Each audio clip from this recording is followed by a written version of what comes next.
बघा, आज बनवणार आहे मी बटाटा आणि शेवग्याच्या शेंगाची भाजी। हे गावठी शेंगा आहेत हा। शेंगाला असं कापून घ्यायचं बघा। याच्यावरले थोडे थोडे साल काढायचे, जास्त नाही काढायचे। बघा याप्रमाणे सर्व शेंगा मी अशाच कापून घेते। शेंगा कापून झालेले आहेत हा। बटाट्यावरची साल काढून घ्यायची। बटाटे आणि शेवग्याच्या शेंगाची भाजी आहे ना, खूप छान लागते। मी गिरवीमध्ये बनवणार आहे। बटाट्यावरच्या साली काढून झालेले आहेत। आता बटाट्याच्या फोडी करून घ्यायच्या। मी बटाटे 4च घेतलेले आहेत, ते छोटे छोटे बटाटे आहेत। बटाटे कापून झालेले आहेत। आता स्वच्छ पाण्याने धुवून घ्यायचे। बटाटे आणि शेंगा मी स्वच्छ धुवून घेतलेले आहेत पाण्याने। भाजी बनवण्यासाठी इथं मी काळा मसाला घेतलेला आहे। हे हिरवा टमाटा आहे आणि कांदा आहे, याला मी तेलामध्ये तळून घेतलेला आहे। लसूण आहे, आलं आहे, कोथिंबीर आहे। सगळ्यांना मी आता मिक्सरच्या भांड्यामध्ये टाकणार आहे, मिक्सरला बारीक करून घेण्यासाठी। मिक्सरला बारीक करून घेतलेला आहे। हे बनवण्यासाठी गॅस ऑन करायचा। गॅसवरती कढई ठेवायची।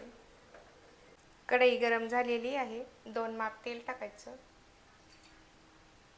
तेलामध्ये शेंगा फ्राय करून घ्यायच्या। थोडी हळद टाकायची, मीठ टाकायचं थोडं। मीठ टाकल्यानं शेंगाला चव भारी येते। त्यामध्ये बटाटा पण फ्राय करून घ्यायचं। बटाटा आणि शेंग फ्राय केल्यानं भाजीला छान चव येते बघा। मिठाच्या पाण्यात उकडल्यानं पण छान चव येते, पण मी आज वेगळ्या पद्धतीने भाजी बनवणार आहे। बटाटे आणि शेंगा फ्राय झाले आहेत, प्लेटमध्ये काढून घेते। तेलामध्ये भाजी बनवायची, त्यासाठी जिरे टाकते।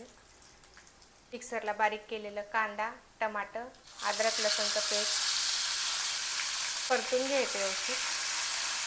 थोडं मीठ, हळद, लाल तिखट, काळा मसाला परतून घ्यायचं। मसाले भाजण्यासाठी थोडं पाणी टाकल्यानंतर परतून घ्यायचं। मसाल्याला तेल सुटेपर्यंत मसाले भाजायचे। मसाले छान भाजलेले आहेत। शेवग्याची शेंग आणि बटाटा टाकून घ्यायचा, याच्यामध्ये परतून घ्यायचं।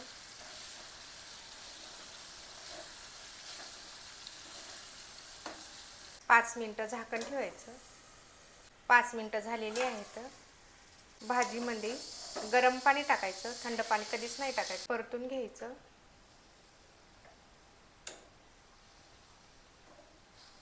5 मिनिटं झाकण ठेवायचं। 5 मिनिटं झालेले आहेत। शेवग्याच्या शेंगाची आणि बटाट्याची भाजी बनवून तयार झालेली आहे। असेच व्हिडिओ पाहण्यासाठी माझ्या चॅनलला सबस्क्राईब करा, व्हिडिओला लाईक करा आणि कमेंट करून सांगा शेंगा आणि बटाट्याची भाजी कशी झाली ते।